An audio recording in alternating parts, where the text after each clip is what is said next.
Ó, Deus, dá-me almas ou morrerei. Imagina só ouvir uma frase dessas. Isso não é um pedido qualquer, né?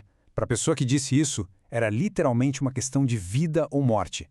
Foi esse clamor que virou um motor de uma vida de sacrifício absurdo e de um legado que ecoa até hoje.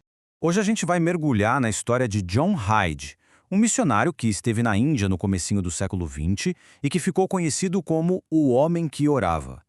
A vida dele está ligada a mais de 100 mil conversões. É um número, assim, surreal. Mas como que uma única pessoa conseguiu um impacto desse tamanho? O que movia esse cara? Então, vamos tentar entender quem foi esse homem. A reputação dele virou quase uma lenda, sabe? O que ele tinha de tão diferente dos outros missionários da época? O que fez ele ter resultados tão fora da curva? Olha, contra todas as expectativas, John Hyde se tornou uma verdadeira força da natureza lá no Punjab e o número que define a história dele é impressionante. Mais de 100 mil pessoas. Para se ter uma ideia, isso é gente suficiente para lotar o Maracanã e ainda ficar gente de fora. E segundo os relatos, todo esse impacto monumental veio de um único lugar, da sua vida de oração. Mas é claro que uma paixão desse tamanho não aparece do nada, né? Ninguém vira assim do dia para a noite. Para a gente entender essa dedicação toda do Hyde, a gente precisa voltar um pouco no tempo, lá para a casa dele, para a criação que ele teve.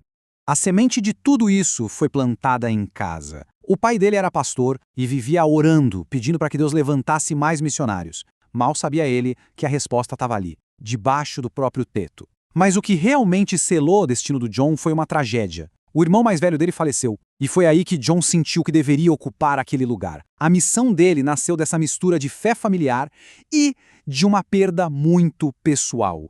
Só que quando ele chegou na Índia, ninguém dava nada por ele. Ele era descrito como um cara que tinha dificuldade para falar, sem muito entusiasmo. Ele chegou a ser reprovado no primeiro exame de línguas que fez. Sabe, era o cara que tinha tudo para dar errado. Mas aí, o resultado final é esse que a gente vê. Um pregador poderoso que comovia multidões e que ficou conhecido como o apóstolo da oração. Como é que essa transformação radical aconteceu? A virada de chave, o ponto de mudança, tem nome e lugar. As convenções de Sialkot. Foi lá, nessa espécie de fornalha espiritual, que a sua lendária vida de oração foi forjada. E o que eram essas convenções? Bom, não era um evento qualquer, não. A partir de 1904, eram encontros anuais com um foco total, absoluto, em aprofundar a vida espiritual. Como? Com o estudo da Bíblia e principalmente com oração. Muita oração. Oração intensa e contínua. Pensa nisso como um bootcamp espiritual de altíssima intensidade. E o Hyde não estava nessa sozinho. Ele se juntou a um grupo que tinha um combinado bem firme. Era tipo um pacto, sabe? Orar por um avivamento, buscar mais poder do Espírito Santo e, o ponto principal, separar meia hora todo santo dia para focar só nisso. Não era só a emoção do momento, era disciplina pura e estruturada. Mas aí o nível de compromisso foi para um lugar surreal. Antes de uma dessas convenções, o Hyde e mais 2 companheiros passaram 30 dias e 30 noites orando, direto, em jejum, suplicando. Tenta imaginar isso, um mês inteiro, dia e noite, focado numa coisa só. É um nível de dedicação que é até difícil da gente compreender. Só que toda essa intensidade, ela teve um preço. E a gente vai ver agora que foi um preço altíssimo, que foi cobrado do corpo e da mente dele. A intercessão do Hyde não era algo estático, ela crescia a cada ano. Era como se ele fosse aumentando a aposta. Em 1908, a meta era 1 alma por dia. Ok. No ano seguinte, 1909, ele dobrou 2 almas por dia. E em 1910, o cara foi lá e pediu 4 almas por dia. A cada ano o desafio aumentava. E o desgaste também, claro.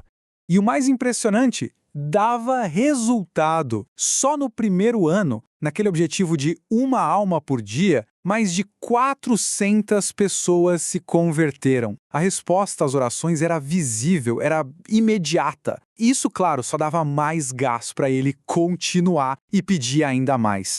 Mas, como eu disse, o corpo cobra a conta. E a conta chegou de forma brutal. Um médico em Calcutá examinou o Hyde e o diagnóstico é uma das coisas mais bizarras que eu já li. Ele disse que o coração do Hyde tinha se deslocado, tinha saído da posição normal, no lado esquerdo do peito, e ido parar do lado direito. A luta espiritual dele estava literalmente arrebentando o corpo dele por dentro. Era óbvio que ele não ia aguentar esse ritmo por muito tempo. A vida dele foi curta, mas o impacto que ele causou, Esse ecoou por muito, muito tempo depois da sua morte. E a gente vê um exemplo concreto desse legado aqui. Uma outra missionária ficou sabendo da história, se inspirou e decidiu aplicar os mesmos métodos de oração, e o resultado foi incrível. O campo missionário dela saltou de 100 para 600 pessoas em só 2 anos. Ou seja, não era algo que funcionava só com o Hyde, era replicável. O fim da linha para ele chegou de forma rápida e trágica. Em março de 1911, ele começou a viagem de volta para casa, mas já estava fisicamente destruído. O médico chegou a descrevê-lo como um moribundo.